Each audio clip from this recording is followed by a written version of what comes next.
December 19th, 1944, 06:47 hours, outside Malmedy, Belgium. Oberleutnant Hans Kruger's breath mists in the frozen air as he raises his binoculars with trembling hands, not from cold, but from what he's witnessing through the morning fog. His Panther tank idles behind a snow-laden ridgeline, engine coughing diesel smoke into the gray dawn. Beside him, his gunner, Feldwebel Ernst Becker, whispers something that sounds like a prayer. Mein Gott! Through the glass, down the snaking valley road below, an iron river flows westward. M4 Sherman tanks, dozens of them, 50, maybe more. The column stretches beyond the fog's curtain, disappearing into infinity. Kruger counts 25 before his mind simply refuses to process more. Behind the Shermans roll half-tracks, tank destroyers, supply trucks, vehicles his entire Panzer division couldn't muster if they pooled every operational machine. This isn't what High Command promised. 5 days earlier, when Unternehmen Wacht am Rhein, Operation Watch on the Rhine, launched through the Ardennes forest, Kruger believed. They all believed. The Führer's final gamble: punch through the weak American lines, split the Allied armies, capture Antwerp, force a negotiated peace. The briefing officers showed maps with confident arrows thrusting toward the Meuse River. They spoke of surprise, of weak American divisions stretched thin, of inevitable victory. They didn't mention this. Kruger's Panther is one of 12 remaining in his company. They started the offensive with 23. Not from combat losses, from breakdowns, fuel starvation, abandoned hulks littering the forest roads behind them. His division, once the pride of the Wehrmacht's armored corps, now subsists on captured American gasoline and prayers. "Sir," Becker's voice cracks. The gunner is 19, drafted from a Hamburg gymnasium 6 months ago. What do we do? Kruger lowers the binoculars. His orders are clear. Advance to the Meuse. Cut the American supply lines. Maintain momentum. But momentum requires fuel they don't have, replacement parts that don't exist, and air support that vanished years ago when the Luftwaffe died over the Ruhr. The Shermans keep rolling. He thinks of Obersturmbannführer Michael Wittmann, the legendary tank ace who destroyed 138 Allied tanks before dying at Villers-Bocage last August. Wittmann could read terrain like poetry, strike like lightning, vanish like smoke. But even Wittmann fell to British Shermans, not one, not 5, but dozens converging from every direction. Superior skill means nothing when the enemy replaces every loss within hours. Kruger fought in Normandy. He watched American divisions absorb casualties that would shatter a German regiment, then return to full strength within days. Tanks destroyed in morning battles reappeared by afternoon. Different machines, but same relentless numbers. The Americans didn't fight like the Wehrmacht, with intricate maneuvers and tactical brilliance. They fought like a foundry, crude, overwhelming, infinite. Load armor-piercing, Kruger orders quietly. Range 400 meters. Sir, there are too many. I know. His crew knows the mathematics. A Panther's 75mm gun can penetrate a Sherman's armor at this range. They might destroy 3, perhaps 4 tanks before American artillery reduces their position to smoke and scrap. Then another Sherman will roll over their burning hull, and another, and another. But mathematics stopped mattering somewhere between the Falaise Gap and the Rhine. Kruger keys his radio, switching to the company frequency. Old Panthers, this is Raubtier 1. Enemy armor column moving west on Route 9. Estimate 50 M4 tanks, support vehicles. Prepare to engage on my mark. Static hisses. Then Hauptmann Otto Vogt's weary voice responds from Raubtier 4. Hans, we hit that column. Every American gun within 10 kilometers will zero us in 15 minutes. Noted. We have fuel for maybe 30 kilometers. Ammunition for one engagement. Also noted. Silence stretches. Through his periscope, Kruger watches the endless Sherman column. The Americans don't even scout properly. No flank security, no air reconnaissance, just brute movement. They don't need tactics. They have factories. Then let's make it count, Vogt says finally. December 19th, 1944, 0712 hours. Same position. The first Panther round splits the morning silence like a thunderclap. Kruger watches through his periscope as the armor-piercing shell strikes the lead Sherman's turret at a 60-degree angle. The impact sprays molten metal across the tank's hull. For one frozen heartbeat, nothing happens. Then the Sherman's ammunition cooks off. The turret lifts 3 feet into the air on a pillar of orange flame before crashing back down, canted sideways like a broken crown. "Hit!" Becker screams. "Direct hit!"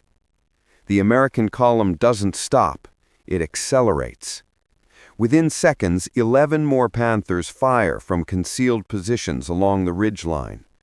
German gunnery, honed through years of desperate Eastern Front battles, is still the finest in the world.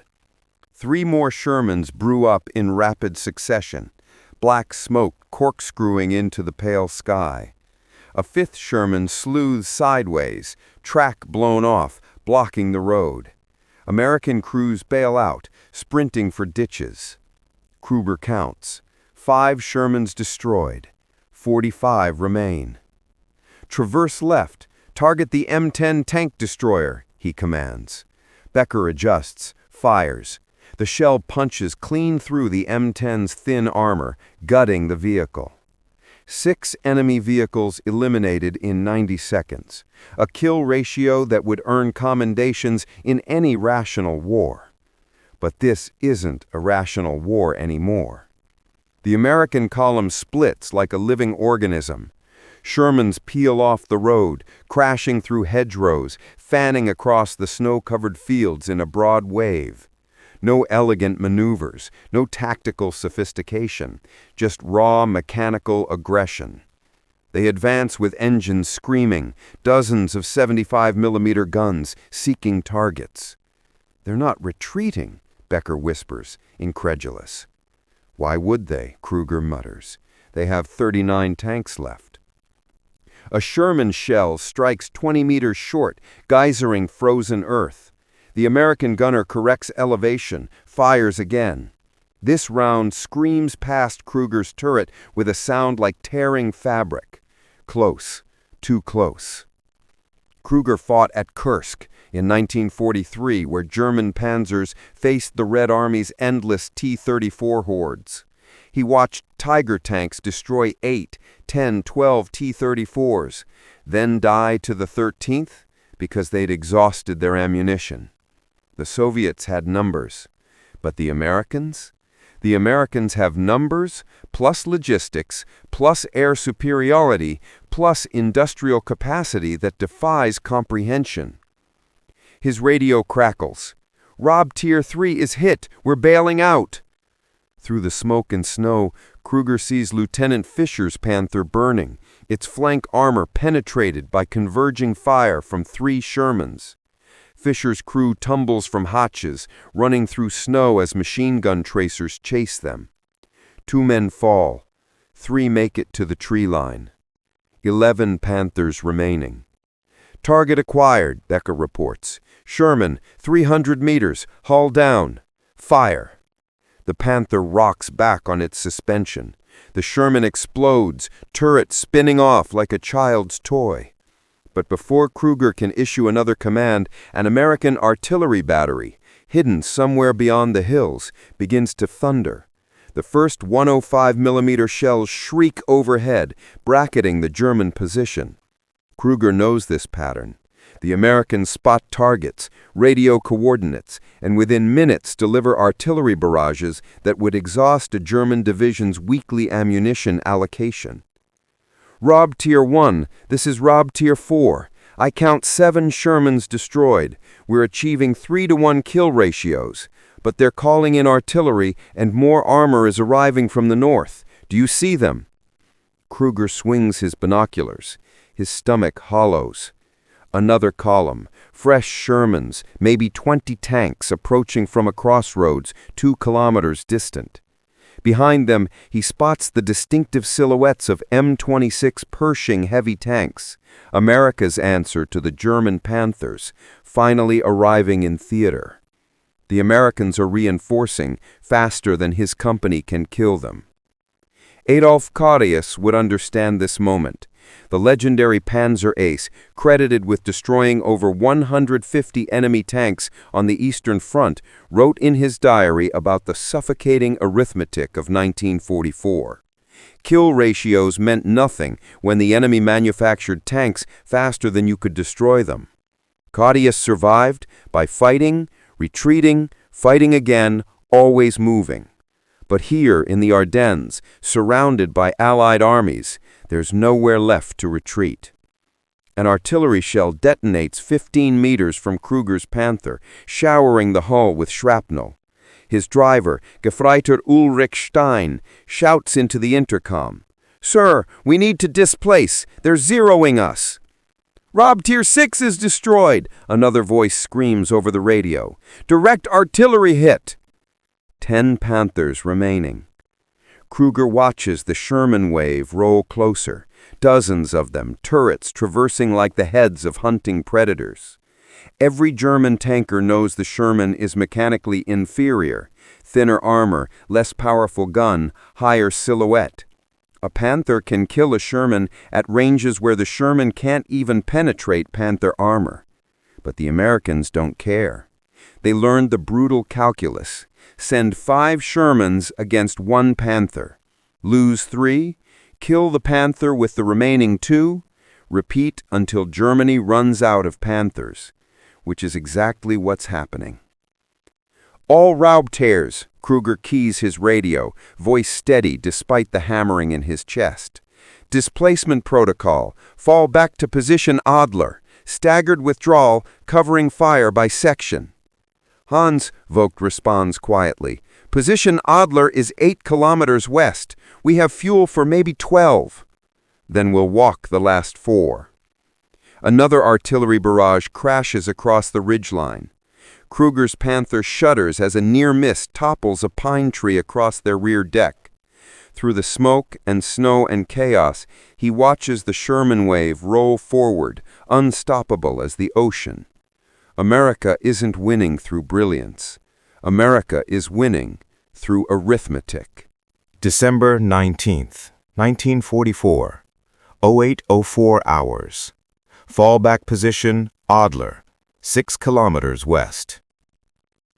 The Panther's engine dies with a tubercular cough, fuel tanks sucking vapor. Kruger sits motionless in the commander's cupola, watching his fuel gauge needle rest against empty.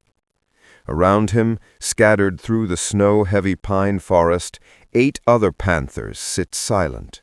3 out of fuel, 2 with mechanical failures, 4 still operational but conserving every drop of gasoline.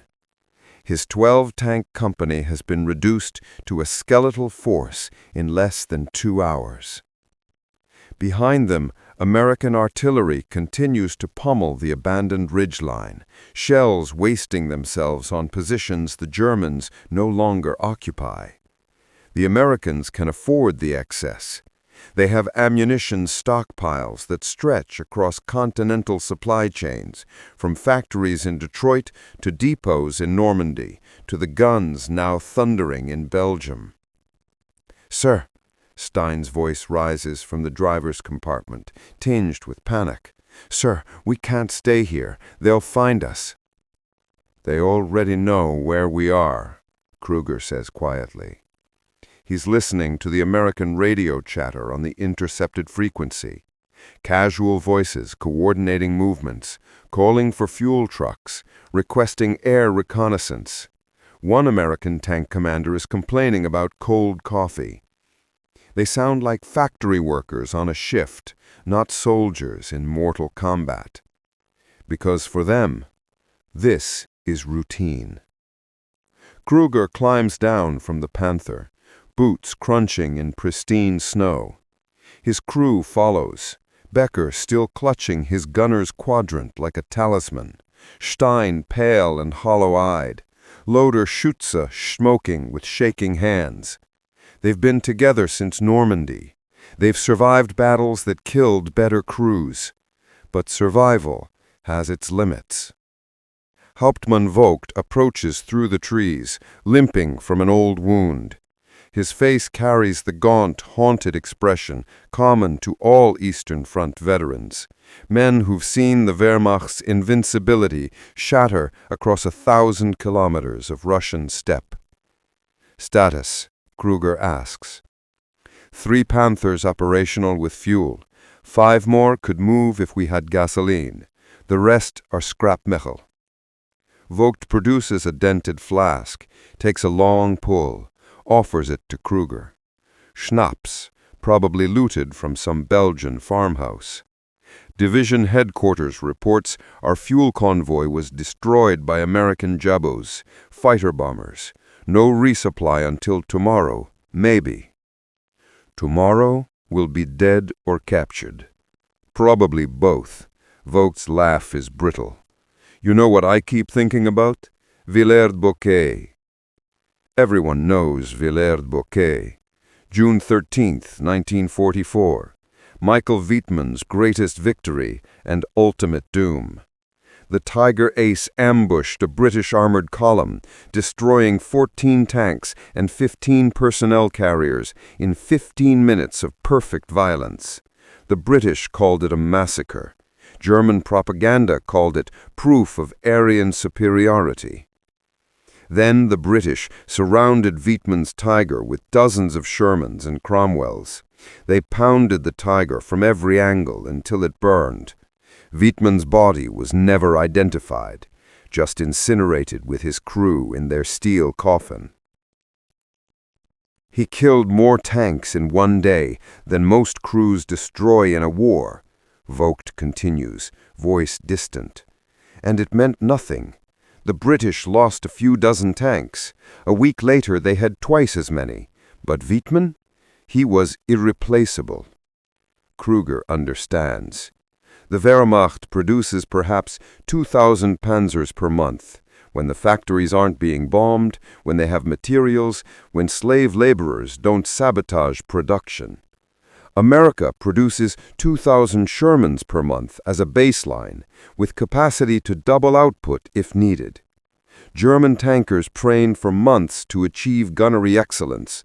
American crews train for weeks, then learn through combat because they can afford the casualties. An explosion booms in the distance, probably another German supply dump discovered by American reconnaissance. The Allies owned the sky. Their P-47 Thunderbolts and P-51 Mustangs strafe anything that moves during daylight. German panzers have to hide like rabbits, moving only at night, always listening for the howl of radial engines that means death from above. Remember what Guderian used to say? Speed and shock. Strike fast, strike deep. Keep the enemy reeling. Guderian hasn't commanded a panzer division since '43. Even he knows Blitzkrieg is dead. Through the trees, Kruger hears the rumble of approaching armor. American engines, higher pitched than German diesels, a sound burned into his nervous system after 6 months of combat. He signals his men. They scattered to concealment positions, watching the forest road. A Sherman column appears, 12 tanks, moving cautiously now, having learned respect for German ambushes. But behind them roll fuel trucks, ammunition carriers, recovery vehicles. The entire American logistics train follows their combat elements, an umbilical cord stretching back to Normandy beaches and Atlantic convoys, and ultimately to assembly lines in Ohio and Michigan. Kruger could order his 3 operational Panthers to attack. They'd destroy perhaps 5 Shermans before being annihilated. a Pyrrhic victory measured in a few hundred tons of scrap metal, meaningless in the grand calculus. Or he could preserve his crews, fall back again, survive to fight another day. Except there are no more other days. The Ardennes offensive, Hitler's last desperate throw of the dice, is already failing. Without fuel, without air cover, without reserves, the Wehrmacht's final offensive is grinding to a halt against American material superiority. In a week, maybe, 2, the Allies will counterattack. In a month, they'll be across the Rhine. In 3 months, Berlin will fall. Every German soldier knows it in the silent spaces between propaganda broadcasts. Becker crouches beside Kruger, watching the Sherman column pass. "Sir," he whispers, "I've been counting all morning. We destroyed 7 Shermans at the first position. I saw 3 more knocked out by Vogt's section. Another 2 hit by artillery fire. 12 totaled American tanks destroyed. And they still have more tanks here than when the battle started. They brought up reinforcements faster than we could kill them." Kruger nods slowly. That's the nightmare mathematics. The Americans lose 12 tanks, tragic for the crews, irrelevant to the strategic situation. They'll have 12 fresh Shermans tomorrow, 24 by the weekend. But the Wehrmacht? These 9 surviving Panthers might be the last operational German armor within 50 kilometers. The Sherman column disappears westward, toward the front lines where American and German infantry are locked in brutal close combat. Those Shermans will provide fire support, break German strongpoints, absorb casualties that would cripple an infantry company. Some will be destroyed. Some will survive. All will eventually be replaced. Michael Wittmann destroyed 138 Allied tanks, Kruger says quietly. Otto Carius destroyed over 150. How many does that actually equal? Vogt understands the bitter arithmetic. Maybe 2 days of American production. December 20th, 1944. 03:12 hours. Abandoned farmhouse, 14 kilometers west of Malmedy. Kruger hasn't slept in 38 hours. He sits at a scarred wooden table, studying a captured American logistics manifest by candlelight. His remaining crews, 23 men from the original 76, sleep in the farmhouse cellar, huddled together for warmth. Outside, freezing rain patters against broken windows. The Ardennes winter is as much an enemy as the Americans. The manifest came from a destroyed supply truck, papers scattered across a roadside. Kruger reads English poorly, but the numbers require no translation. 3rd Armored Division, 232 M4 Sherman tanks, operational. 7th Armored Division, 186 M4 Sherman tanks, operational.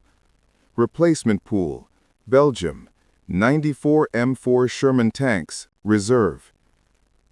3 American divisions within striking distance possess more operational armor than the entire German 6th Panzer Army.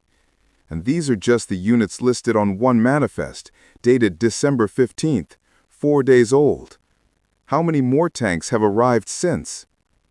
Vogt enters, shaking rain from his field cap. His limp has worsened. The old shrapnel wound is festering. "Reconnaissance reports," he says, dropping into a chair. "American fuel depot, 8 kilometers south, lightly guarded, maybe 2 infantry platoons. And we have 3 operational Panthers, 11 rounds of main gun ammunition total, and fuel for approximately 20 kilometers. Kruger meets his eyes. They both understand what this means. Raid the depot or die of fuel starvation. Either way, the math is terminal. We could steal enough gasoline to reach German lines, maybe. German lines are retreating faster than we can drive. So we die here instead? Kruger doesn't answer. He's thinking about Oberstlieutenant Otto Carius, probably the Wehrmacht's greatest living tank ace. Carius pioneered every trick that Kruger now employs. Hit-and-run ambushes, fighting from defilade, exploiting terrain advantages. But even Carius couldn't overcome the fundamental equation. In his memoirs, which circulate secretly among panzer crews, Carius described the Eastern Front's final months. "We destroyed 10 T-34s for every Tiger lost. We celebrated these ratios. We didn't understand. We were celebrating our own extinction." The Russians had 10,000 T-34s. We had hundreds of Tigers. The mathematics was always against us. Now the Americans have brought that same arithmetic to the Western Front, but with even greater industrial capacity. The Soviet Union at least bled for its production. Factories evacuated under German bombardment, workers starving in Siberian plants. America's factories run overtime in peaceful Michigan, workers returning home to warm houses after each shift. The door crashes open. Feldwebel Werner Koch, commander of Kruger's 2nd Operational Panther, stumbles inside, face wild with exhaustion. "Americans," he gasps, "column approaching from the north. At least 15 Shermans, maybe more. They're sweeping the roads, clearing pockets." Kruger moves to the window. Through the darkness and freezing rain, he sees nothing, but he hears the distinctive rumble. American tank engines growing louder. They're conducting a night sweep, using numerical superiority to compensate for reduced visibility. Send enough tanks down enough roads, and eventually they'll find every German position. "Wake the men," Kruger orders. "We're moving." "Moving where?" Vogt demands. "We're surrounded by American armor.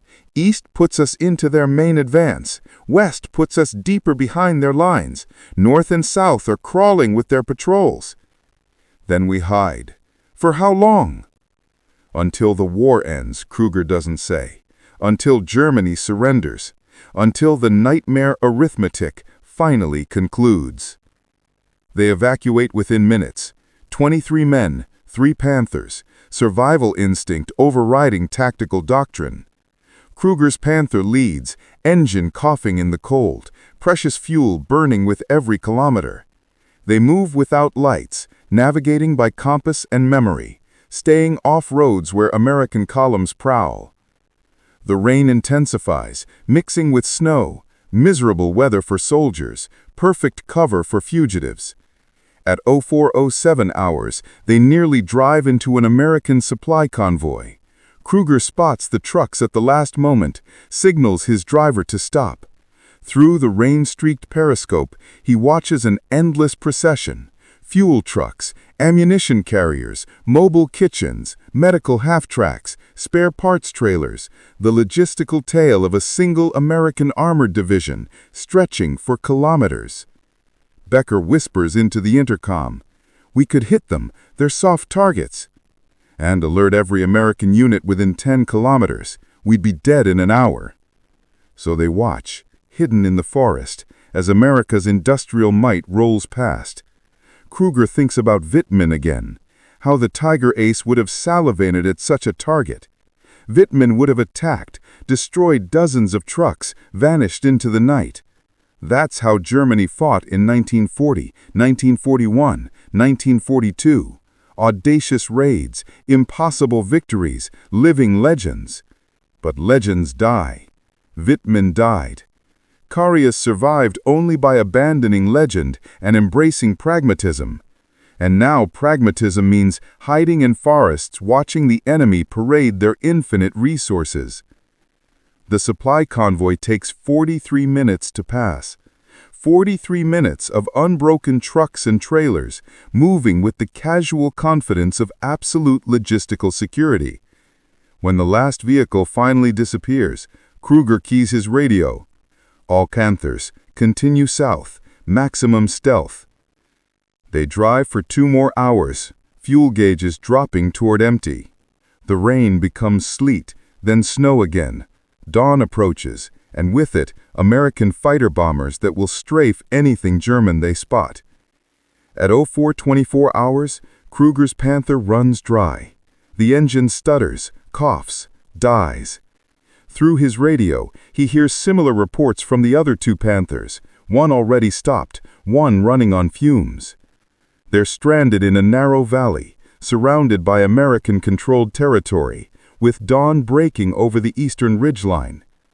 Vogt's voice crackles over the radio, steady despite the circumstances. So this is how the war ends, not with a glorious last stand, just empty fuel tanks. Kruger stares through his periscope at the lightening sky. Somewhere beyond these hills, American factories are producing more Shermans, more ammunition, more fuel, more everything. An endless industrial tide that no amount of German tactical brilliance can overcome. He thinks of the manifest's numbers. 512 American tanks, and those were just 3 divisions. How many Shermans total? 1,000 in Belgium, 5,000 in Europe, 10,000 rolling off assembly lines? The mathematics were always impossible. German tank aces just refused to accept it until they counted 50 Shermans on one road and finally understood they weren't fighting soldiers. They were fighting factories, and factories don't feel fear. December 20th, 1944, 07:11 hours, same valley. The American P-47 Thunderbolt appears like a bird of prey at dawn. Kruger hears it before he sees it, the distinctive growl of a Pratt & Whitney radial engine circling somewhere above the low clouds. His stomach clenches. The pilot is hunting, searching for German armor with practiced patience. Below the clouds, 3 immobilized Panthers sit in the valley like sacrificial offerings. "Everyone out," Kruger commands. "Into the trees, now." His crew needs no further instruction. They've watched enough Jabos, German slang for Jagdbomber, fighter bombers, massacre Panzer columns during daylight hours. The hatch clangs open, and Becker scrambles out, followed by Stein and Klein. Kruger takes one last look at his Panther's interior, the cramped space where he's lived for 6 months, the commander's seat molded to his body, the periscope through which he's watched better men die. Then he's running through snow toward the tree line, boots slipping on ice. The Thunderbolt drops below the clouds at 0714 hours, 500 meters altitude, already lining up its attack run. Kruger dives behind a fallen pine as the aircraft's 8.5 caliber machine guns open fire. The sound is apocalyptic, a metallic roar that drowns out thought. Tracers streak toward Koch's Panther, armor-piercing rounds sparking off steel plate like demonic fireworks. The pilot makes 2 strafing passes, methodically working over each Panther. Then comes the coup de grace, 2 500-pound bombs dropped with casual precision. The first strikes Vogt's Panther directly, detonating with a pressure wave that knocks Kruger flat. The second misses Koch's tank by meters, but close enough. The explosion flips the 45-ton Panther onto its side like a discarded toy. Kruger's own Panther survives intact but immobilized, now just a landmark for other American pilots. The Thunderbolt climbs away, mission accomplished, probably already radioing coordinates for artillery strikes. Total engagement time, 90 seconds. 3 Panthers eliminated, without the pilot facing any danger whatsoever. The Americans own the sky so completely they conduct target practice on Germany's finest armor. Kruger pulls himself upright, ears ringing. Through the smoke he sees Vogt's crew staggering from their burning Panther. 3 men, badly burned, the loader not moving. Koch's crew fares better, climbing from their overturned tank with only minor injuries. 23 men are now down to 19, with no vehicles, no heavy weapons, surrounded by American forces. "Sir," Becker appears at Kruger's shoulder, face blackened with soot. "What do we do?" It's the same question he's been asking since yesterday. What do we do when faced with impossible odds? when tactical excellence means nothing against material supremacy, when every German advantage, better tanks, better training, better gunnery, dissolves before the simple reality of American abundance. Kruger looks at his men. Most are under 25 years old. Becker is 19. Stein just turned 22. They've survived battles that killed more experienced crews because they learned fast, adapted quickly, trusted their training. They represent hundreds of hours of instruction, months of combat experience, the accumulated wisdom of Wehrmacht's Panzer doctrine. And now they're infantry, scattered in a Belgian forest, waiting to be captured or killed. This is what happens when factories defeat soldiers. Vogt limps over, half his face blistered from flash burns. His loader didn't make it, burned alive when ammunition cooked off. We need to move before they send artillery or ground troops or both, he says hoarsely. Move where, Otto? German lines. Maybe we can. There are no German lines anymore. Kruger pulls out his map, now soggy with melted snow. He traces the American advance arrows, updated from intercepted radio traffic. The offensive has stalled. 6th Panzer Army is out of fuel. 5th Panzer Army is surrounded at Bastogne. The Americans are already counterattacking in the north. Vogt stares at the map, then at the burning Panthers, then at the 19 exhausted men scattered through the trees. His shoulders sag. So, we surrender. The word hangs in the frozen air like accusation. German propaganda calls surrender cowardice, defeatism, betrayal. Officers who surrender face court-martial, assuming they survive SS execution squads that roam behind the lines shooting traitors.